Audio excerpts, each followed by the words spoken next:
ॐ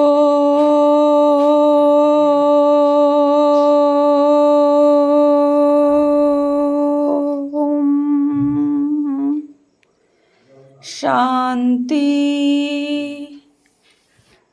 27/5/2024 প্রাতঃমুরলি। ওম শান্তি। বাপদাদা মধুবন।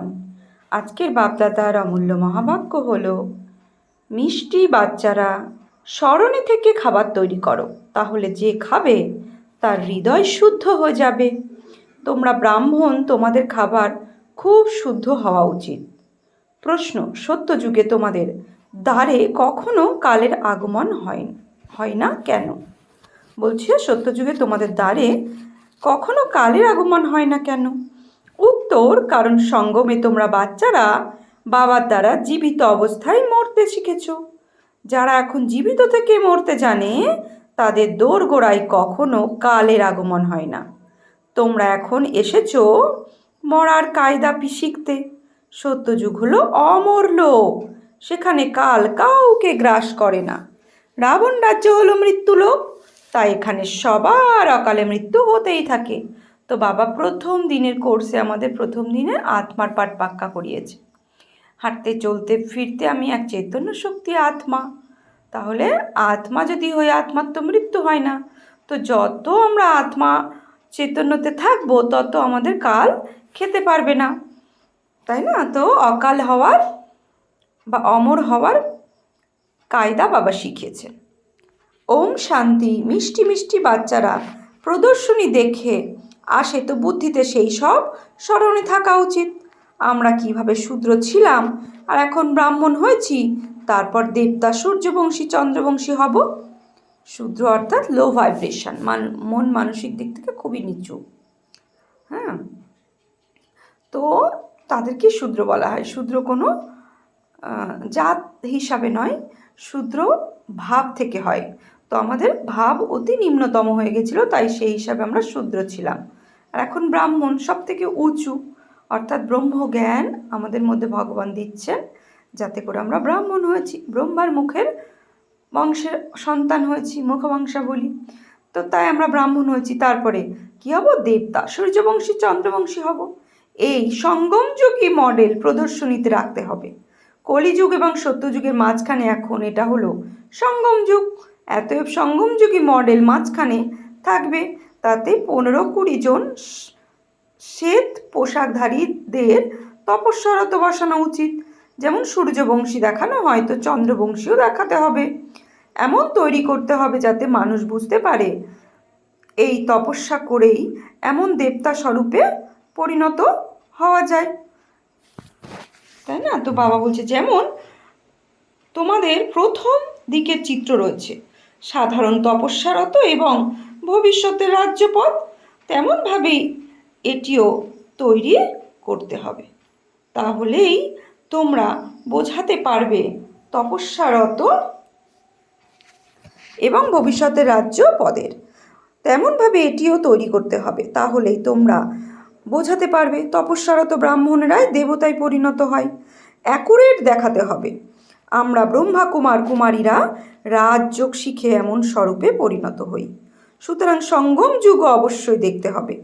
তোমরা বাচ্চারা প্রদর্শনী দেখে এলে সারাদিন ওই নলেজ বুদ্ধিতে থাকা উচিত, তবেই জ্ঞানের সাগরের বাচ্চারা তোমরা মাস্টার জ্ঞানের সাগর রূপে পরিচিত হবে। যদি বুদ্ধিতে জ্ঞানই না থাকে তাহলে জ্ঞানের সাগর বলা হবে কিভাবে? সারাদিন বুদ্ধি এতেই যদি লেগে থাকে তাহলে বন্ধনমুক্ত হবে। আমরা এখন হলাম ব্রাহ্মণ, তারপরে দেবতায় পরিণত হই। যদি ভালোভাবে পুরুষার্থ করতে হবে না, তাহলে ক্ষত্রিয় বংশে জন্ম হবে। যদি আমরা পুরুষার্থে কমজোরি হই তাহলে আমাদের জন্ম কোথায় হবে? ক্ষত্রিয় বংশে হবে, অর্থাৎ ত্রেতা যুগে। বৈকুণ্ঠ দেখতে পাবে না। মুখ্য হলোই বৈকুণ্ঠ, ওয়ান্ডার অফ ওয়ার্ল্ড সত্যযুগকে বলা হয়। তাই পুরুষার্থ করতে হবে। তোমাদের দুই চিত্রই থাকা উচিত, ওই রঙিন পোশাক বা গহনায় সজ্জিত, আবার এই তপস্যারত। তখন তারা বুঝবে সূক্ষ্মবাতানে বিরাজিত আছে। ড্রেস তো বলছে, ড্রেস তো পরিবর্তন হতে পারে, অর্থাৎ এই দেহরূপী ড্রেস তো পরিবর্তন হতে পারে, ফিচার্স তো পরিবর্তন হতে পারে না। তো আত্মার মধ্যে যে বৈশিষ্ট্য, যে গুণ, সেটা পরিবর্তন হয় না, কিন্তু পোশাক, শরীররূপী পোশাকের পরিবর্তন হয়। ওটা হলো অপবিত্র প্রবৃত্তি মার্গ, এটা হলো পবিত্র প্রবৃত্তি মার্গ, যাতে তারা বুঝতে পারে যে এরা স্থাপন করছে, এরাই আবার দেবতারূপে পরিণত হবে। যে পরিশ্রম করবে সেই পাবে। ব্রাহ্মণ তো অনেকেই হবে। এই সময় তোমাদের সংখ্যা কম, দিন দিন বৃদ্ধি হতে থাকবে। সম্পূর্ণ সৃষ্টিচক্র কিভাবে পরিক্রম করে? বুদ্ধিতে আছে আমরা তপস্যা করে পুনরায় দেবতা হব। একেই বলা হয় সদর্শন চক্রধারী হয়ে বসা। কারণ বুদ্ধিতে তো সম্পূর্ণ নলেজ আছে আমরা কি ছিলাম, এখন আবার কি হতে চলেছি। স্টুডেন্টরা টিচারকে তো নিশ্চয়ই স্মরণ করবে। তোমাদের বাবাকে স্মরণ করতে হবে। স্মরণের যাত্রার দ্বারাই পাপ ভস্ম হয়, আত্মা পবিত্র হয়ে যায়, তখন শরীরও পবিত্র হয়ে যায়। যারা শূদ্র থেকে ব্রাহ্মণ হয় তারাই আবার দেবতায় পরিণত হয়, অর্থাৎ শূদ্র অর্থাৎ সব থেকে নিচু মনোবৃত্তি। তারপরে বাবার জ্ঞান পাওয়ার পরে আমাদের মনের যে বৃত্তি, সেটাকে সব থেকে উঁচু তৈরি করা, অর্থাৎ ব্রাহ্মণ, তবেই তো দেবী দেবতা হতে পারবে। তো যারা শূদ্র থেকে ব্রাহ্মণ হয় তারাই দেবী দেবতায় পরিণত হয়। এই মডেলটি যত বিশাল হবে ততই ভালো, বলছে ততই ভালো, কারণ তাতে লিখতেও হবে সঙ্গমযুগী পুরুষোত্তম রূপে পরিবর্তনকারী ব্রাহ্মণ। এখন তোমাদের বাবা বসে পড়াচ্ছেন, উপরে শিব বাবারও চিত্র আছে, যিনি তোমাদের পড়ান, তোমরা দেবতায় পরিণত হও। এই বলছে এই ব্রহ্মা তোমাদের সঙ্গে আছেন, তিনিও হলেন শ্বেত পোশাকধারী স্টুডেন্ট। মানুষ তো রামরাজ্যকে বিশ্বাস করে না। গায়নও আছে রামরাজ্য, গায়নও আছে রাম রাজা, রাম প্রজা। সত্যযুগে তো আছেই ধর্মের রাজা। ত্রেতায় যদিও ক্ষত্রিয়দের গ্লানি করা হয়েছে, সূর্যবংশীদের গ্লানি করা হয়নি। এতএব এই কথাও লিখতে হবে, রাম রাজা, রাম প্রজা, ধর্মের উপকার। বলছে রাম রাজা, রাম প্রজা, রাম সহকার, সেখানে সকলের মধ্যে দাতার সংস্কার থাকার কারণে সদাই ধর্মের উপকার হয়ে থাকে। ত্রেতা হলো সেম ঈশ্বর, অর্থাৎ 14 কলা সেখানে, তাই না? সেখানে এমন গ্লানির কথা হয় না। তাদের ক্লিয়ার করে বলো তোমরা কি হতে চলেছ। আমরা নিজেদের জন্য স্বরাজ্য স্থাপন করছি, বিশ্বশান্তির একটি স্বরাজ্যবাস সবাই চাই, সেই রাজ্য আমরা স্থাপন করছি। বাবা প্রদর্শনী ইত্যাদি দেখেন, তখন চিন্তন করেন। তোমরা বাচ্চারা বাড়ি গিয়ে এইসব কথা ভুলে যাবে, তাই না? যখন আমরা শুনি তখন ঠিক আছে, কিন্তু বাড়িতে আসার পরে তখন আমরা কি ভুলে যাই। তো বাবা বলছেন তোমরা বাড়ি গিয়ে এসব কথা আবার ভুলে যাবে। কিন্তু এই সব বুদ্ধিতে স্মরণে থাকা উচিত। এমন নয় প্রদর্শনী থেকে বেরিয়ে গিয়েই খেলা শেষ। ভালো ভালো যে পুরুষার্থী বাচ্চারা আছে তাদের বুদ্ধিতে থাকা উচিত। বাবার বুদ্ধিতে তো থাকে, তাই না? বুদ্ধিতে সম্পূর্ণ জ্ঞান থাকলে বাবার স্মরণও থাকবে, উন্নতি হতে থাকবে। যদি শতপ্রধান না হও তাহলে তো সত্য যুগে যাবে না। তাই নিজেকে স্মরণের যাত্রায় পাকা মজবুত রাখতে হবে। তোমরা হলে রাজযোগী, তোমাদের অজস্র জটা আছে। হ্যাঁ, তোমরা হলে রাজযোগী, তাই তোমাদের অজস্র জটা আছে। মাতাগণ মহিমা সবই তোমাদের, জটা ইত্যাদি ন্যাচারাল। রাজযোগী এবং যোগিনী এই প্রকৃত তপস্যা রূপ দেখানো হয়। এই সব হলো বোধগম্য করবার বিষয়। বাবা বলেন দেহের সব ধর্ম ত্যাগ করে নিজেকে আত্মা নিশ্চয় করো। বাবা এই গীতার শ্লোকটা বারবার রিপিট করে, সর্বধর্মান্য পরিত্যাজ্য মামেকাম শরণ করো, অহম তাম সর্ব পাপে ভৈষ্যচ। অর্থাৎ দেহ সহিত দেহের সব ধর্মকে ত্যাগ করে শুধু আমাকেই স্মরণ করো। আর কিভাবে স্মরণ করবে? তুমি নিজে এক চৈতন্য শক্তি আত্মা, সেইভাবে পরমাত্মাকে স্মরণ করো। বাকি সব দেহের সম্বন্ধ ইত্যাদি ভুলে যাও। এক পিতাকেও স্মরণ করো, তিনি তোমাদের সম্পদশালী করেন। জীবিত থেকে মরে যাও, বাবা এসে জীবিত অবস্থায় মরতে শেখান। বাবা বলেন আমি হলাম কালেরও কাল, অর্থাৎ আমি আত্মা, হাঁটতে চলতে ফিরতে এই দেহের মধ্যে দুই ভ্রুয়ের মাঝখানে আমি এক আত্মা, আমার বিনাশ নেই, আমি অজর অমর। তাহলে আমার মৃত্যু কী করে হলো? তাই এইভাবে আমাদের মরতে শেখায় জীবিত অবস্থায়। বাবা বলেন আমি হলাম কালেরও কাল, তোমাদের এখন মরতে শেখায় যে কখনো তোমাদের দুয়ারে কাল প্রবেশ করতে পারে না। সেখানে তো রাবণ রাজ্য নেই, সত্যযুগে কখনো কাল গ্রাস করে না, তাকে অমরপুরীও বলা হয়। বাবা তোমাদের অমরপুরীর মালিক করেন। এ হলো মৃত্যুলোক, ওটা হলো অমরপুরী, এ হলো রাজযোগ। তোমরা লিখে দাও, প্রাচীন ভারতের রাজযোগ দুনিয়ার শেখানো হয়। যে প্রদর্শনী ইত্যাদি দেখা যায় তাতে ভাবনা চিন্তা করা উচিত আরও বিশেষ কিছু কি এমন করা যায় যাতে মানুষ সঠিকভাবে বুঝতে পারে। এতে প্র্যাকটিক্যাল খুব ভালোভাবে বোঝানো যায়। যথা রাজা রানী তথা প্রজা, এতেই এসে যায়। বাবা কতখানি কি বলছেন, বাবা কতখানি ক্লিয়ার করে বোঝান। নিজেকে আত্মা নিশ্চয় করে পরমাত্মা পিতাকে স্মরণ করো। তো প্রথমে নিজেকে আত্মা নিশ্চয় করো। তো বাবা বলছেন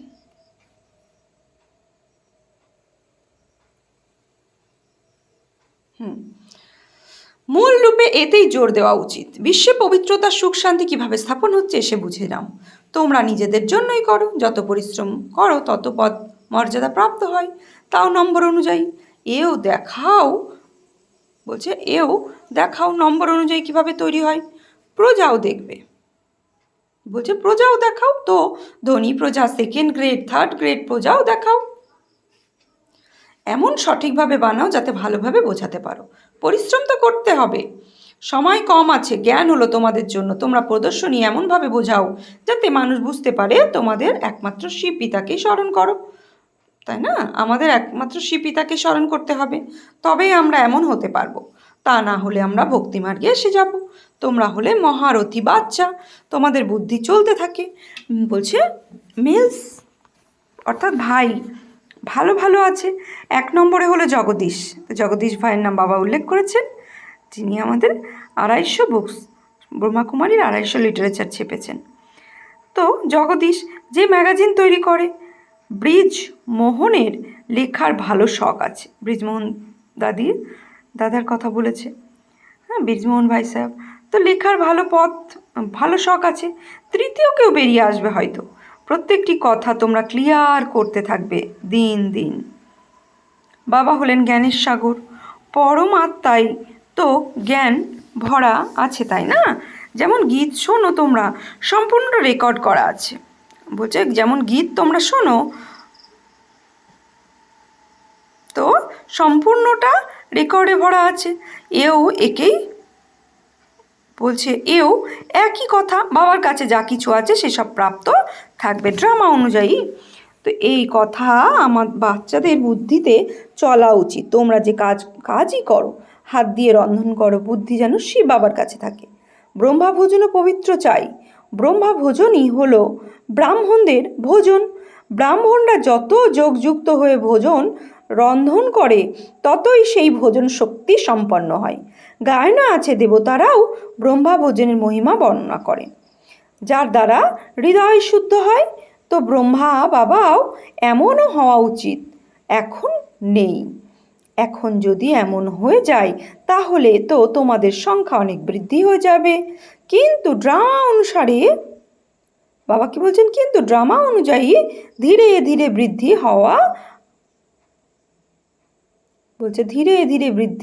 হওয়ার আছে। এমন ব্রাহ্মণও হবে যারা বলবে আমরা বাবার স্মরণে রন্ধন করি অর্থাৎ রান্না করি। বাবা চ্যালেঞ্জও করেন, তাই না? এমন ব্রাহ্মণ হবে যে যোগযুক্ত হয়ে ভোজন প্রস্তুত করবে। তো ভোজন পবিত্র হওয়া উচিত, ভোজনের উপরে সব কিছু নির্ভর করে। বাচ্চারা বাইরে বাচ্চারা বাইরে পায় না, তাই এখানে আসে। বাচ্চারা তো ভোজন গ্রহণ করেও রিফ্রেশ হয়, যোগযুক্ত যারা তারা জ্ঞানীয় হয়, তাই তাদের সার্ভিস করতে পাঠানো হয়। অনেক ব্রাহ্মণ হলে এখানেও এমন ব্রাহ্মণদের রাখা হয়। ভোজন প্রস্তুত সেবার মহারথী হওয়া উচিত, যাতে যোগযুক্ত খাবার তৈরি হয়। দেবতারাও ভাবে আমরা ব্রহ্মা ভোজন থেকেই দেবতা হচ্ছি, তাই রুচি সহকারে তোমাদের সঙ্গে দেখা করতে আসি না। বলছে তাই রুচি সহকারে তোমাদের সঙ্গে দেখা করতে আসেন।